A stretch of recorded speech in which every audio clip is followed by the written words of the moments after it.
I have some bad news for you. America's K-shaped economy is here to stay. If you haven't heard that term yet, well, it's a fancy way of saying the rich get richer and the poor get poorer. It pretty much describes the country's worsening inequality gap. Economies can be classified in a few different ways as they rebound from a recession.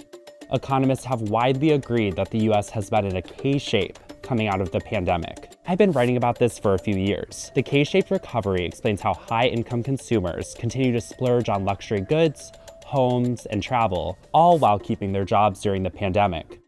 Consumers on the lower end of the spectrum are struggling to afford basic necessities like housing and groceries, and many during COVID lost their jobs or suffered pay cuts. Now the latest economic data shows that K-shape is diverging as much as ever. Like why airlines are racing to build out luxury offerings, and at the same time, fast food companies keep announcing new value meals. Federal Reserve Chair Jerome Powell talked about it at the most recent Fed meeting earlier this week. A key measure of wealth concentration, or the amount of wealth held by a select few, is sitting at a 60-year peak. That's a notable reversal from its multi-decade low seen when economic stimulus checks were rolled out during the pandemic.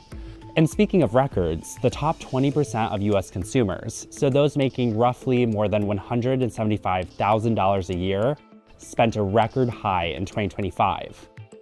The other 80% of Americans spent a record low, and their spending has not outpaced inflation for the past 6 years. Our current situation really started decades ago during the Reagan administration, but it became better understood during the 2008 financial crisis and housing market crash. The jump in unemployment also reduced the earnings potential for people who weren't being steadily employed in their prime working years.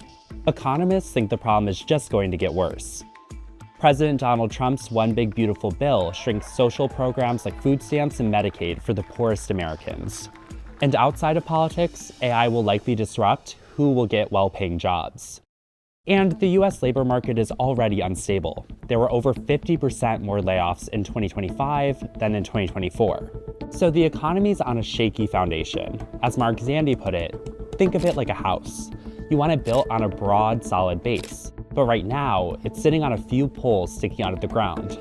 If one of those poles get knocked out, the whole house is at risk of crashing down.